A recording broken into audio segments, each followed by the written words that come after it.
নির্বাচন ওটা ভালো হলে আমার লোকে প্রশংসা করবে, দায় আমারে কেন করবে? প্রশংসা করবে। আমি এরকম ভাবে একটা নির্বাচন করে দিতে যাচ্ছি যেন লোকজন আপনারা যেন প্রশংসা করেন, দেখা হইলে যেন বলে ভাই কেমন আছেন, যেন আপনারা মুখ ঘুরে না নেন, এইটাই আমি চাচ্ছি। এই জন্য তো আমি সুষ্ঠু না হলে আপনাকে সহ একসাথে কাঠগড়ায় দাঁড়াবো। পর্যাপ্ত সংখ্যক আইন শৃঙ্খলা বাহিনী রাখতেছি, আর আপনারাও কিন্তু আগের থেকে অনেক সক্রিয়। আপনারা এখন আপনাদের যে ক্যাপাবিলিটি বাড়ছে, আপনারা ইভেন প্রতিটা ভোট কেন্দ্র কভার করতে পারবেন। এখন এই যে আগের মতো কিন্তু এই সুবিধা।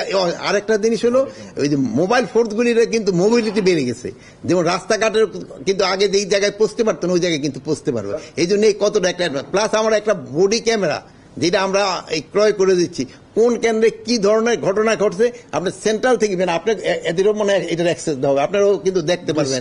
ডিস্ট্রিক্টে দেওয়া হবে, আপনাকে ডিস্ট্রিক্টে যারা প্রতিনিধি যারা এরা নিজেরও করতে পারবে, যদি কোনো কেন্দ্রে কোনো ধরনের এরকম হইতে থাকে ওটা ইভেন সিস্টেমটা এরকম হবে, মানে আমি হয়তো ডিটেল আপনাদের বলতে পারতেছি না, যে ওখান থেকে সিগন্যাল চলে আসবে। স্যার একটা বিষয় হলো যে আপনারা স্যার আইন শৃঙ্খলা বাহিনীর সদস্য বাড়াচ্ছেন, প্রিজাইডিং অফিসারের নিরাপত্তার ব্যবস্থা করছেন, আরো বেশ কিছু ব্যবস্থা নিচ্ছেন। আপনাদের মধ্যে কি মানে সার্বিক পরিস্থিতি এমন কিছু মনে হচ্ছে যে নির্বাচনকে নিয়ে অরাজকতা তৈরির সংখ্যা হতে পারে, এরকম কোনো বিষয়? নির্বাচনে শোনেন, নিরাপত্তা আমাদের কোনো অরাজকতা হবে না, বাট নির্বাচনটা হলো সুষ্ঠু এবং সবভাবে হওয়ার জন্য কিন্তু শুধু আইন শৃঙ্খলা বাহিনী তো না, এটার ক্ষেত্রে মেইন ভূমিকা পালন করে যারা নির্বাচনে অংশগ্রহণ করবেন, যারা নির্বাচনে অংশগ্রহণ করবেন তাদের তারা নির্বাচনটা কিভাবে চাচ্ছে, এটা কিন্তু তাদের একটা বড় ধরনের। তারপরে আমাদের আসছে ইলেকশন কমিশন, আমরা কিন্তু সেই সময় ইলেকশন কমিশনের আন্ডারে থাকতে হয়। ইলেকশন কমিশন কিভাবে চাচ্ছে, তারপরে প্রশাসনের লোক রয়ে গেছে, তারপরে আমাদের আইন শৃঙ্খলা বাহিনী, মানে এটা তো সবাই। তারপরে হলো যদি সবচেয়ে মেইন ফ্যাক্টর হলো জনগণ কিভাবে করে এটারে, যেহেতু তার তো যেতে হবে ভোট কেন্দ্রে, মেইন ভোটটা তো তার।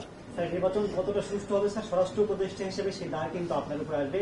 আপনি কি চাচ্ছেন, আপনি চলে গেলেও আপনার কাছে আসবে, থাকলেও আপনার কাছে? না, নির্বাচন মানে দায়টা আসবে না। নির্বাচন ওটা ভালো হলে আমার লোকে প্রশংসা করবে, দায় আমারে কেন করবে? প্রশংসা করবে। আমি এরকম ভাবে একটা নির্বাচন করে দিতে যাচ্ছি যেন লোকজন আপনারা যেন প্রশংসা করেন, দেখা হইলে যেন বলে ভাই কেমন আছেন, যেন আপনারা মুখ ঘুরে না নেন, এইটাই আমি চাচ্ছি। এই জন্য তো আমি সুষ্ঠু না হলে আপনাকে সহ একসাথে কাঠগড়ায় দাঁড়াবো।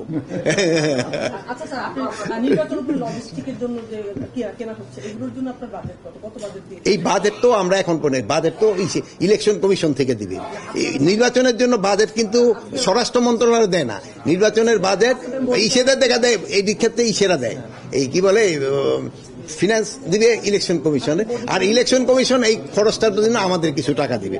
আরেকটা জিনিস ছিল, আপনাকে একটা খবর জানাই যে বর্ডার গার্ডের যে ইন্ডিয়ান যে বর্ডার গার্ড ডিজি, ওনার এখানে একটা ভিজিট আছে, মানে ওই যে আমাদের যে নর্মালি হয়, ওনার হলো 25 থেকে 28 আগস্ট উনি আবার আসতে আছে, যেহেতু আমাকে প্রতি 6 মাস পর পর যে হয়, এটা তাদের ওই বিভিন্ন ওই আলাপ করার জন্য।